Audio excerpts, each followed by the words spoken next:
Hello, good afternoon, my students, students of chemistry, industrial chemistry, and forensic science.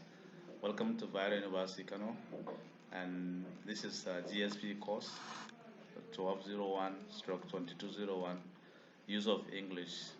Now, here are the slides for the lecture. The first module is concerned with vocabulary development, and I will be taking you through the course throughout the semester. My name is Dr. Bala Aminu. Meanwhile, the slides that you will see after this one gives the detail, give the detailed lecture notes about the module, that is module one, vocabulary development. And for certain reasons, I have invited a guest lecturer who is also a colleague, Aliu Yakubu Yusuf, who will be taking you through discussions through who will be discussing the modules to you subsequently. So I will now hand you over to the guest lecturer. Thank you so much. Meanwhile, we will meet in the subsequent lectures. Inshallah, you will be meeting and you will be hearing my voice. Best of luck.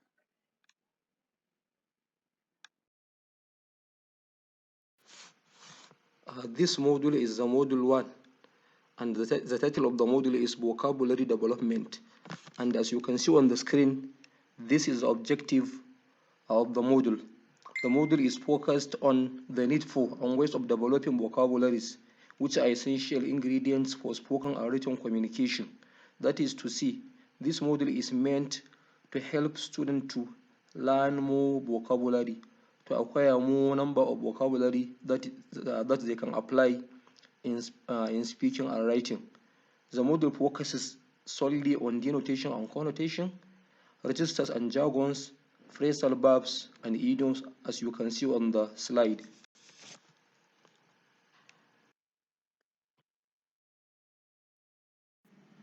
This is introduction to the module.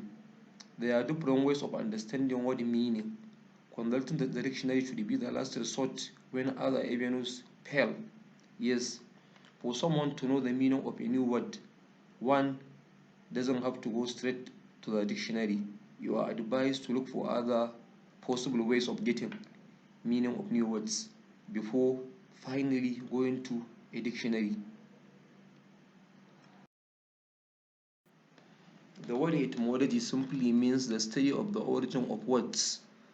In English, there are many words which were initially borrowed from other languages.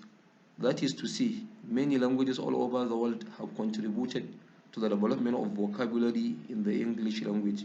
Languages such as Latin, French, Portuguese, and Greek have contributed a lot, but nowadays even African languages have contributed towards development of many words in the English language, perhaps due to the intermingling of people and globalization that has consumed virtually every nook and cranny in the world. When you look at the word, this word manipulate, it is of Latin origin, which begins with man, man, but it has nothing to do with gender or sex. In English, manipulate means being skillful in handling of objects.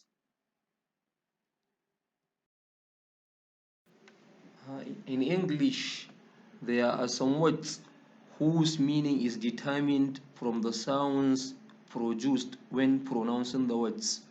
These words are called onomatopoeic words or onomatopoeia. It's a figure of speech in which a meaning of a word is determined or derived from the sound of the word. When you look at the words whisper, rustling, whistling, tick-tock, or mew of a cat, tick of a clock, you will see that's the meaning, or even flash of light, or crash of objects, or splash of water. All those words, splash, whisper, rustling, whistling, tick-tock of a clock, mew of a cat, all those are sounds which depict the meaning. In other words, the meaning of these words is determined from the sounds used in producing them. In English, a root or a base form of a word is the initial part of the word to which all other additions can be made. That is to say, any addition of a suffix or a prefix is done to a root. The root is the word that first exists before all those additions are made to it. Root, for example, is a basic word to which affixes can be attached. It is called a root because it forms the basis of a new word and cannot be broken down any further. Yes, as it is said here, a root cannot be broken down any further.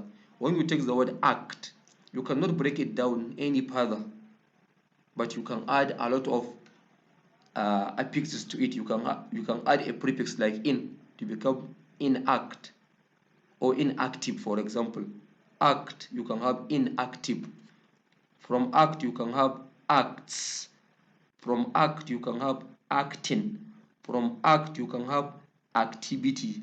From act, you can have inactivity, and so on and so forth.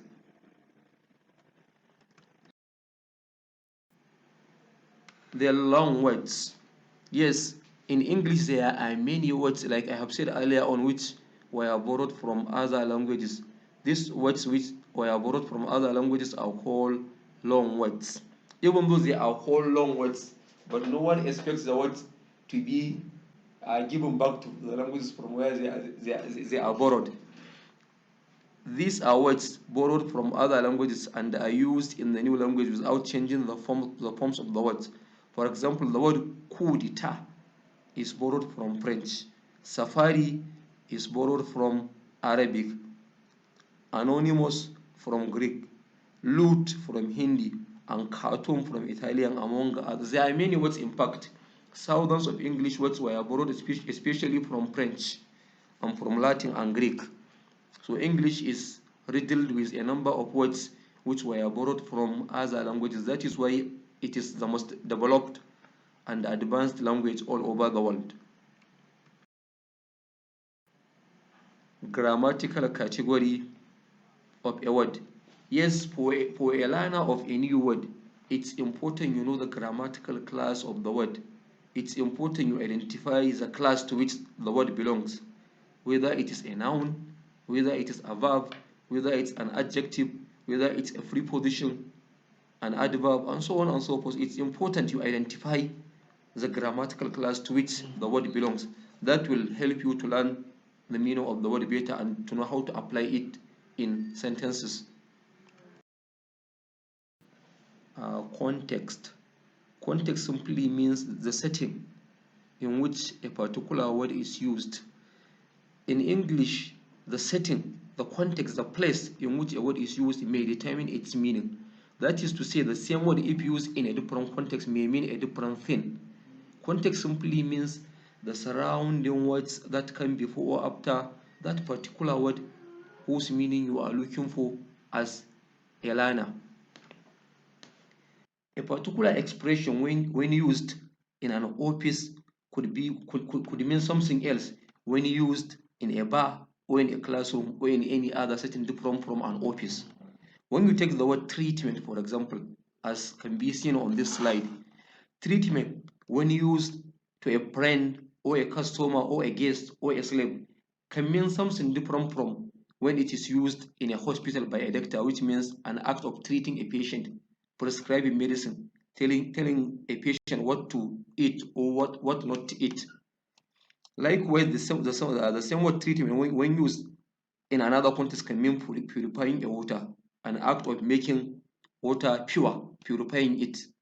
These three different meanings are recognizable when used because of the environment where it is used, topic in which it is used, and the person who used the word. Yes, sometimes not only the environment, even the topic as well as the person who uses the word can make it to mean different thing from when another person uses it. Intuition is a kind of innate or inborn knowledge of a language that native speakers are blessed with. Any native speaker of a particular language has an intuition, has known the meaning of some expressions simply by being born as a native speaker of that language. That is to say, an intuition is not something that can be learned easily. It is mostly inborn. or innate or intuitive. A native speaker is simply blessed with the ability to know meanings of most of the words in his language simply because he or she is a native to that language. But still, a competent user of a language can develop a certain level of intuition in a language he or she is learning through extensive reading and rich exposure to the second language. The dictionary, which is the last resort for a learner of a language. When you come to learn the meaning of a new word, you are not advised to go straight to the dictionary to look for meaning of words. No. First of all, you are advised to use other avenues. When all these avenues have failed, then you can use the dictionary as the final resort. That is to say, you as a learner are advised to first look at the meaning of the word from the context, from the setting, the context, the surrounding words that came before or after that word in sentences. If that has failed, then you can try to identify the grammatical class of the word. Is this word an adjective? Is it a pronoun? Is it a noun? Is this an adverb? Let me see if I can identify its meaning from this. If this has failed, then finally, if all other trial have failed, then you can have no option but to use the dictionary as the last resort, because the dictionary will tell you a lot about that word, including its spelling in the first place, then followed by its pronunciation pattern, then followed by its grammatical class, then followed by uh, examples on how to use the word. In fact, dictionary also tells us the etymology, the origin of the word, where it is derived. Most of English words have two different senses or meanings: denotative meaning and the connotative meaning, or denotation and connotation. That is to say, in English, most of the words are known to have two different kinds of senses: the initial sense and the additional sense or meanings of words. The initial meaning of words, or literal meaning as we call it, or dictionary meaning, is called denotation. That is to say, denotation is the initial dictionary literal meaning of words, while connotation is the figurative, additional, suggestive, associative meanings of words. When you take the word dog, for example, it is denotation or denotative meaning means a particular type of domestic animal that barks, for example. That is denotation or denotative meaning of the word dog. But the connotative meaning can be different based on the experience or the culture of the speaker. That is why it is a suggestive meaning. For example, a dog in one culture can be someone who is so subservient, someone who is willing to follow someone to death. In another culture, dog may mean someone who is promiscuous. Someone who is sexually promiscuous can be called a dog.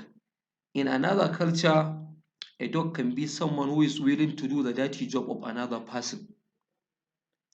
When you take another example, rat, the denotative meaning of the word rat simply means a particular type of animal. A rat is an animal that crawls, but in another culture, rat can mean thief, a thief. That is a denotative meaning of the word rat. It can mean a thief, for example.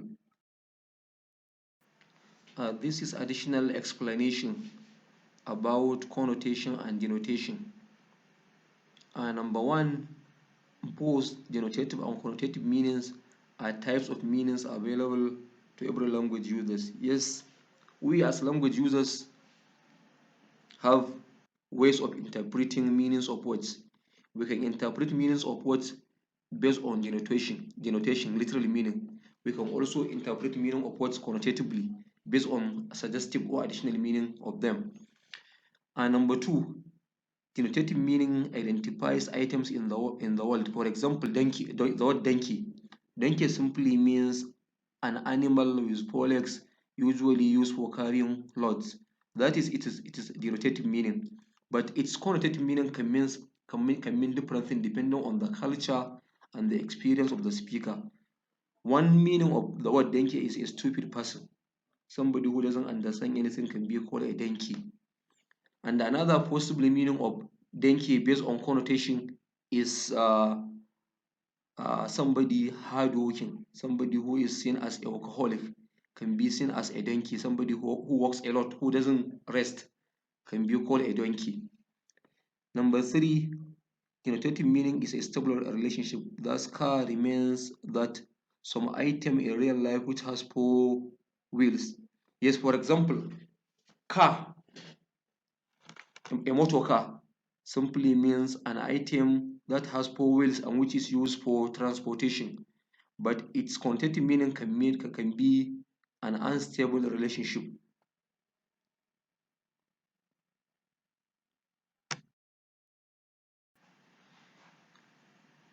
The next, number 4, in denotative meaning, meaning is concrete, while connotative meaning is abstract. That is to say, in terms of denotative meaning, we can see, we can feel, we can touch, we can identify items in the world, because that is the literal or real meaning of the words. But the other meaning is based on our experience, our association, our experience of events or our emotion.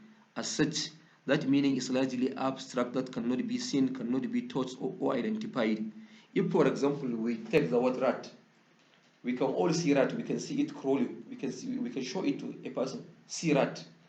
But if we identify a person as a rat, that is our only kind of associating the meaning of the rat or the behavior of the rat and the behavior of that very person we are describing as rat. And number 5, in denotative meaning, a word may denote an item or entity with different shades of meanings. For example, when we say teacher, teacher has different shades of meaning or synonyms. He or she can be called a teacher, can be called a tutor, can be called facilitator, can be called a lecturer. All this mean one and the same thing. But as far as connotation is concerned, meaning is largely abstract, based on the behavior, event, idea, or feeling that we have. For example, when we talk about women, we assume that they are all gentle. Therefore, if somebody is described as a woman, it means he or she is too gentle. Don't be a woman. Don't be a woman. We mean someone is just too gentle, because men are believed not to be as gentle as women in most cultures.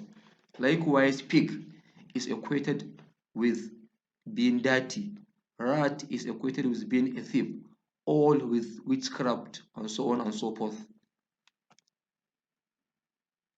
And it is important to note that on this slide, we can see that even in terms of connotation, we may have many words that have synonyms. For example, the word sour and rancid are synonyms, but they are not used in exactly the same way. You can identify sour, orange, sour, grapes, sour. Any fruit can be described as being sour, but rancid is used to describe mostly food items. Rancid food, rancid butter. The second example, blonde and brown. Blonde is mostly used to describe color of the hair, while brown is used to describe color of the dress. Even though the two words are synonyms, blonde and brown are more or less synonyms, but they are not used in the same way. Deep and profound. Deep gutter, profound wound. Bright and colorful. We mostly describe somebody as bright, a person as bright. The boy is bright, my child is bright. He usually comes first in his classes. Bright to describe a person, but colorful to describe clothes, attire, dresses. Statesman usually used for retired politicians who are not termed corrupt. But a politician means somebody who is in active politics and somebody who is described as being corrupt.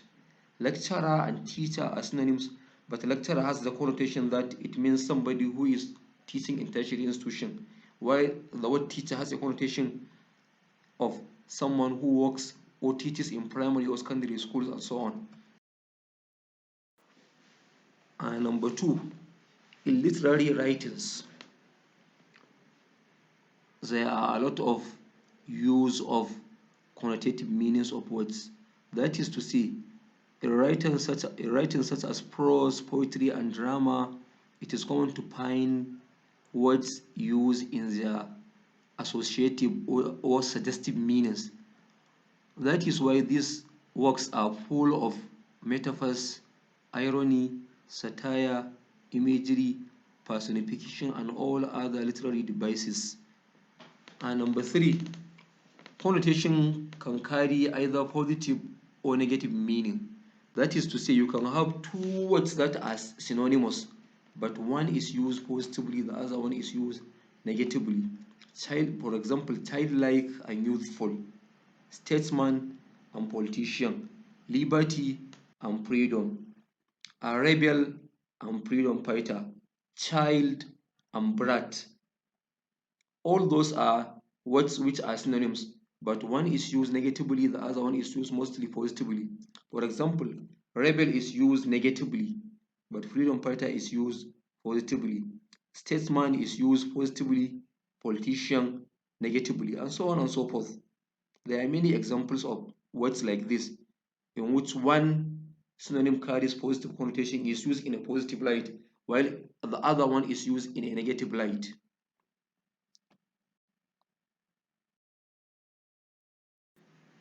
This slide talks about registers and jargons. In the first place, we have a register. A register simply means a technical vocabulary which is common to a particular profession or occupation, trade or activity. For example, just like we have a number of professions, occupations, disciplines, so we do also have a number of words which are commonly used in these disciplines. These words are what we call registers. When we talk about law as a profession, there are many words that are commonly found in law as a profession.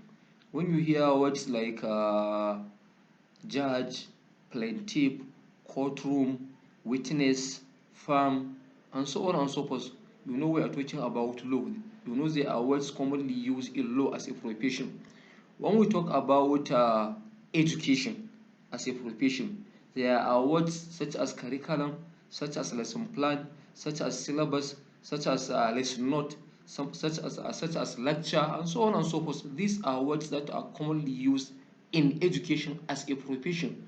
When we talk about football as a profession, there are words such as player, referee, coach, penalty, foul, VAR, and so on. And so these are all words that are commonly associated to football as a discipline. So all those words that are commonly used in a particular discipline are known as registers.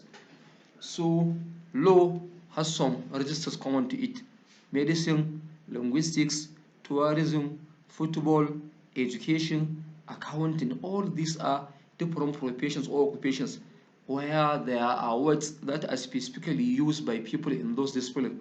Those words are what we call registers.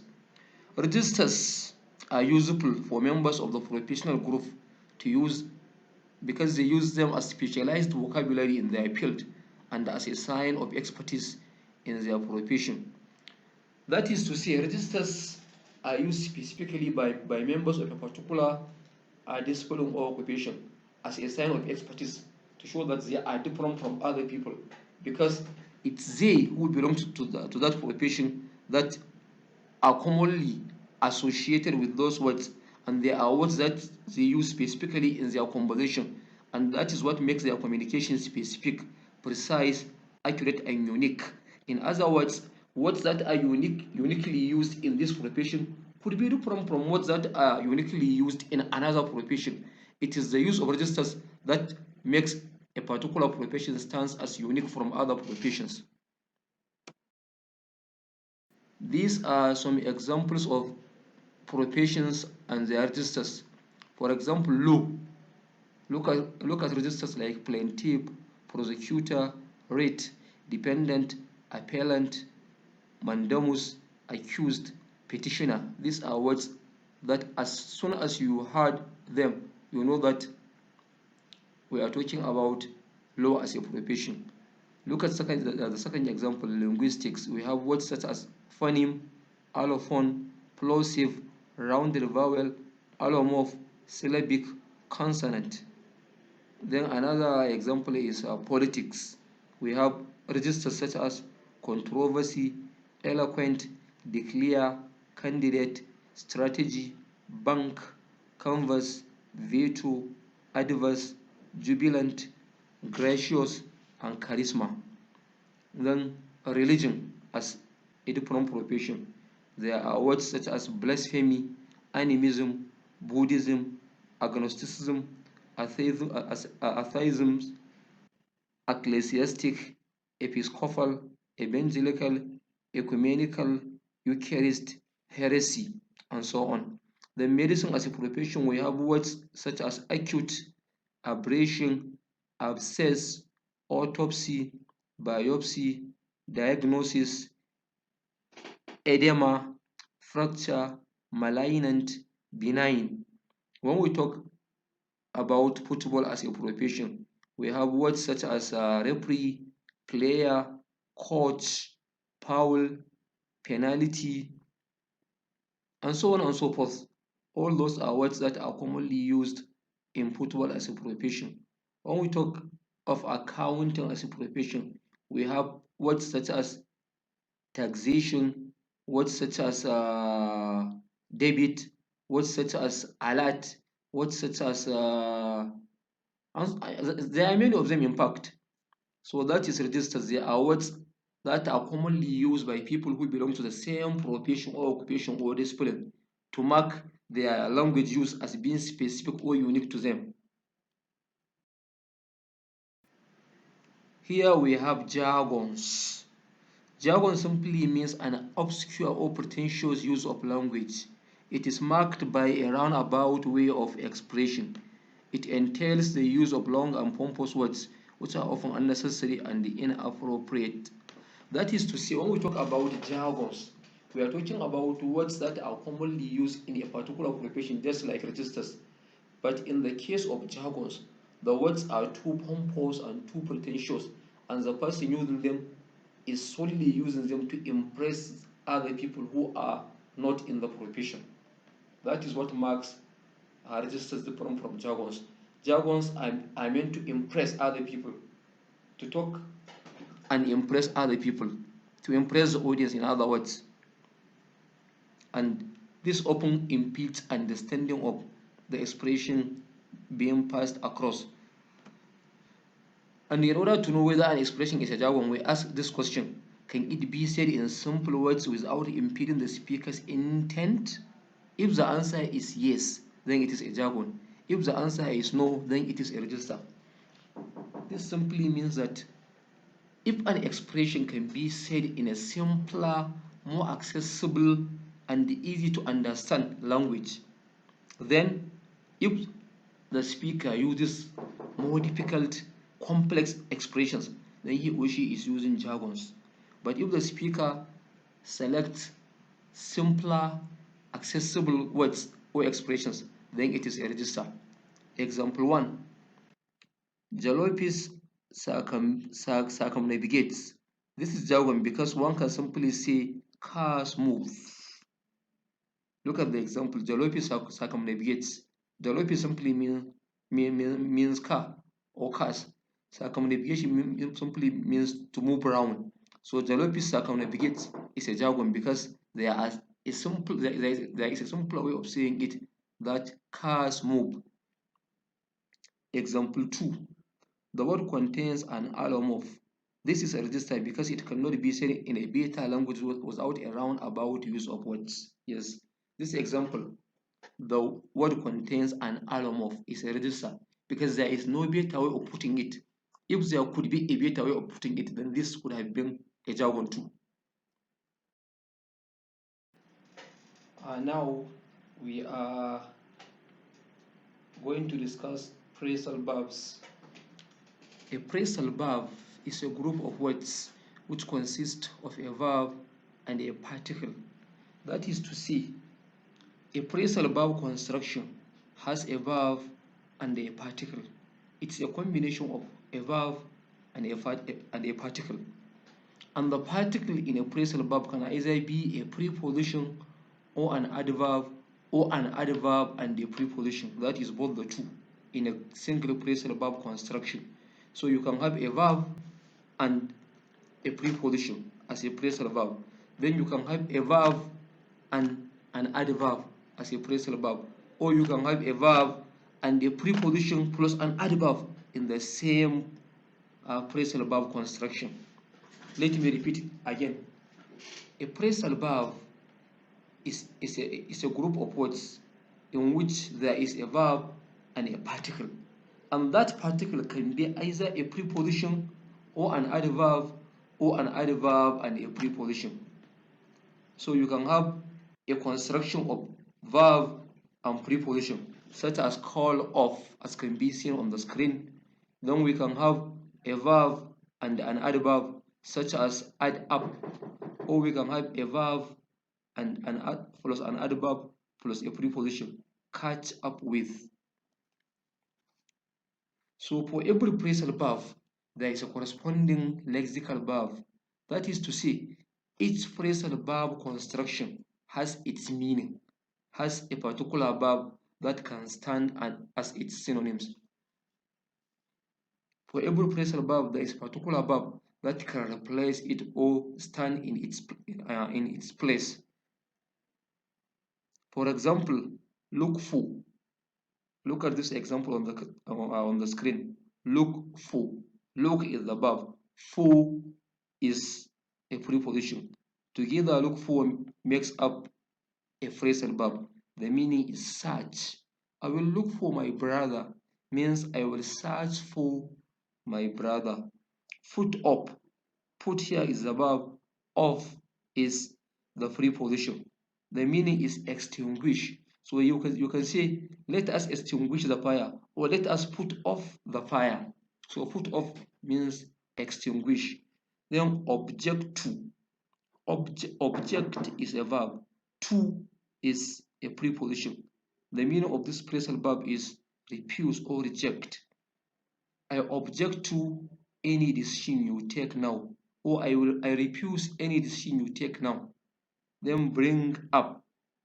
Bring is a verb, up is an adverb. Together they make up a phrasal verb which means raise.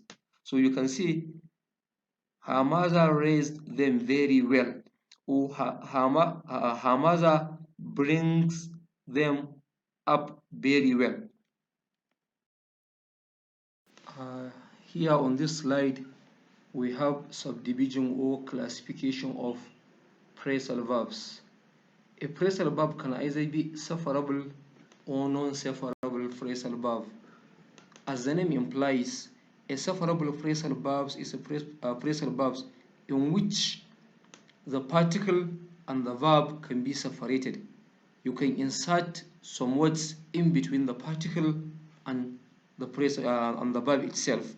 For example, when you take break down, break down is a phrasal verb. Break is a verb, down is an adverb. But you can say break the topic down.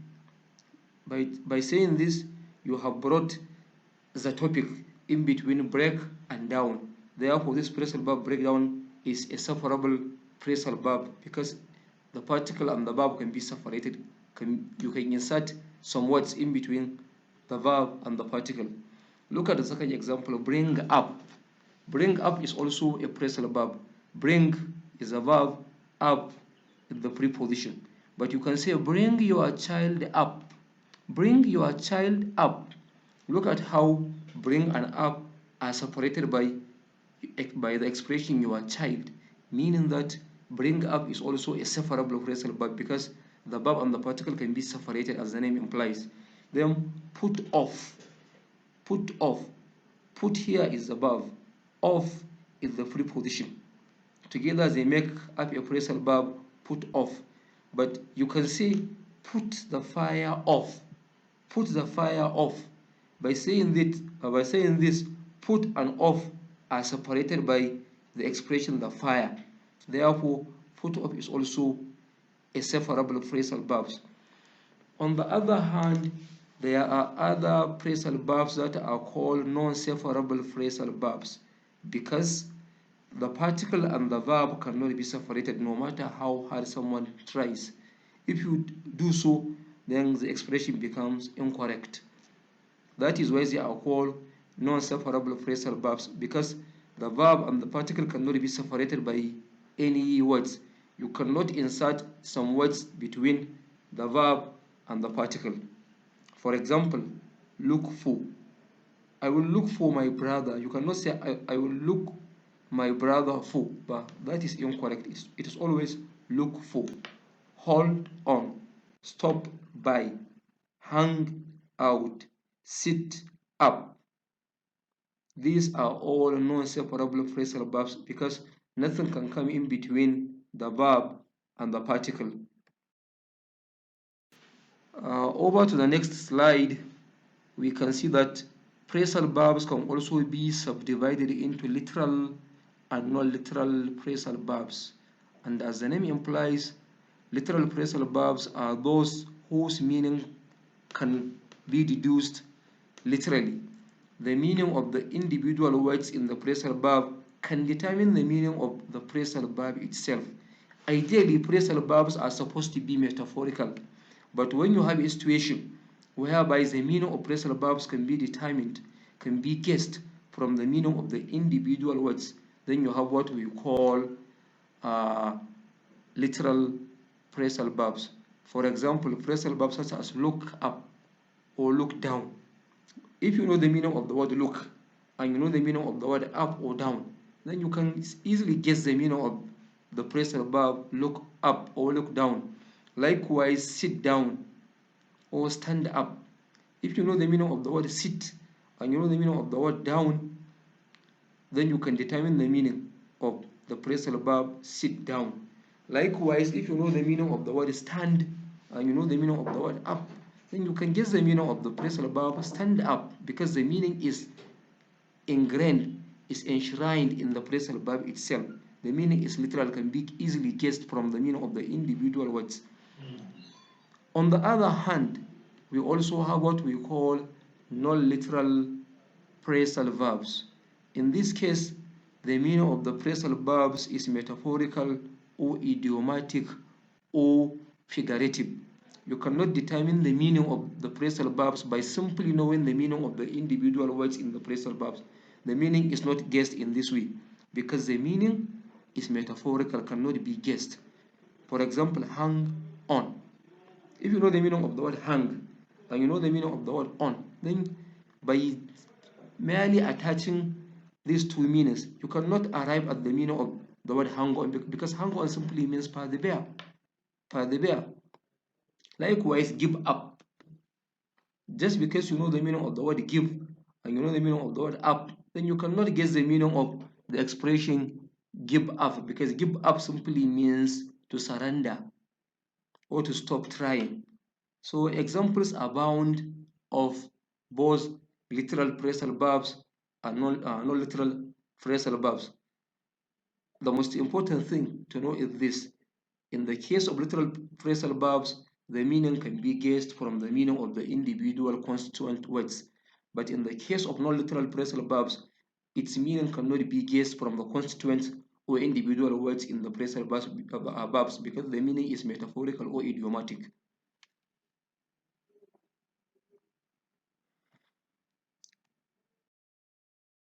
So, idiom. An idiom is a group of words whose meaning cannot be predicted by the sequence of words in the structure.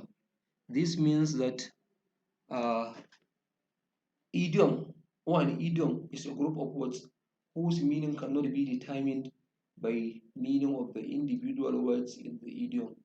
In other words, just because you know the meaning of the individual words in the idiom that cannot help you to determine the meaning of the idiom itself. If we take the idiom, for example, spill the beans. If you know the meaning of the word spill and you know the meaning of the word beans, that you cannot use that knowledge to arrive at the meaning of the idiom spill the beans, because spill the beans simply means to reveal a secret. So there's no relationship between the meaning of the idioms and the individual words in the idiom itself. That is to say, the meaning of idioms is metaphorical or figurative or non-literal. You cannot arrive at the meaning by simply knowing the meaning of the individual words. And idioms are mostly fixed expressions. That is to say, you cannot simply substitute any word in the idiom with a different word. Idioms defy what we call lexical substitution. You cannot simply replace any word in the idiom with another word. For example, we have an idiom, kick the bucket. Kick the bucket. You just cannot say played the bucket or jack the bucket or carry the bucket and think that you are using the same idiom. No. The idiom is always kick the bucket. If we say he kicked the bucket, we mean he passed away or he died and he is no more. So you cannot replace the bucket with any other word, and neither can you replace kick with any other word. In idiom, there is no lexical substitution. The words are always fixed, fossilized, and archaic. Here are some examples of idioms and their meanings. On this slide, we can see about 7 idioms and their meanings. Beat around the bush, to avoid, which means to avoid talking about what is important. Get your act together, which means get organized and do things effectively. Hit the sack, which means go to sleep.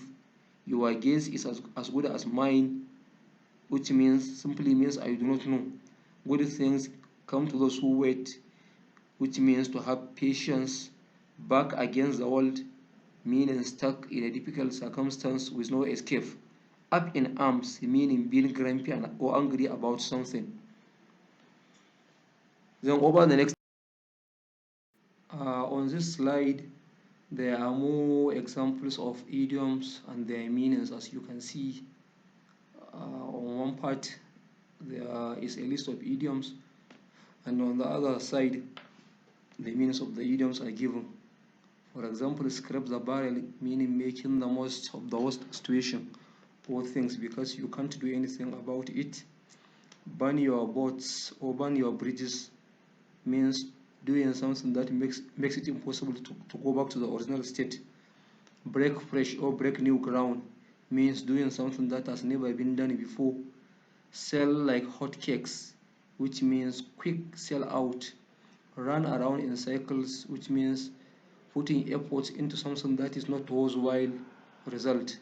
On cloud 9 means being very happy.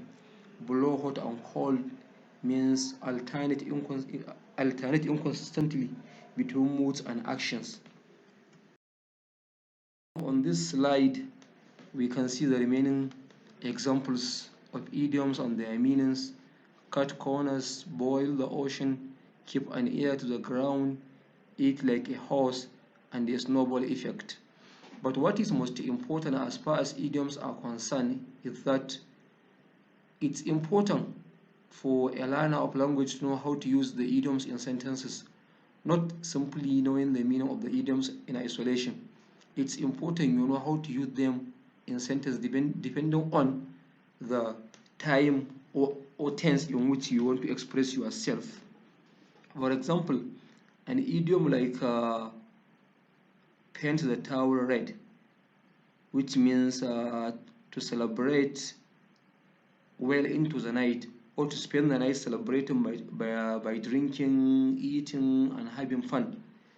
It can be the boys will paint the towel red if they win the match, or the players have painted the towel red after their victory, or I promise to paint the towel red if I pass all my exams. So as you can see, in one sentence it is paint, in another sentence it is painted, in another tense it is to paint. So there is this variation depending on the tense or the time of the action in which you want to use the idioms for. Finally, an idiom may look like a single word in that it can be used to replace a single word, but it doesn't really function as individual words. What I mean by this is that in the case of individual grammatical words, especially nouns, they can take singular and plural forms. You can have car, cars, boy, boys, table, tables, but idioms don't work like this. You cannot say, for example, kick the buckets. It is always kick the bucket, bucket in singular, not kick the buckets. Likewise, you cannot say to paint the towns red. It is always to paint the town red, town in singular. You cannot say to paint the towns red in plural. Likewise, if an idiom exists in plural, like spill the beans, you cannot say spill the bean. It is always spill the beans. So idioms are always fixed expressions that cannot be in singular or plural forms depending on the whims of the user. Secondly, idioms also don't function in passive forms. You cannot say the bucket was kicked instead of kick the bucket. You cannot say the bucket was kicked in a passive form. No, you cannot do so because it is always fixed. Kick the bucket, but not the bucket was kicked. You cannot change the sentence into a passive form. Finally, idioms also don't take any comparative form. We have an idiom, this a red herring. You cannot say a redder herring or a reddest herring. No, that is also wrong with idioms. And this takes us to the end of the class. Thank you very much for listening.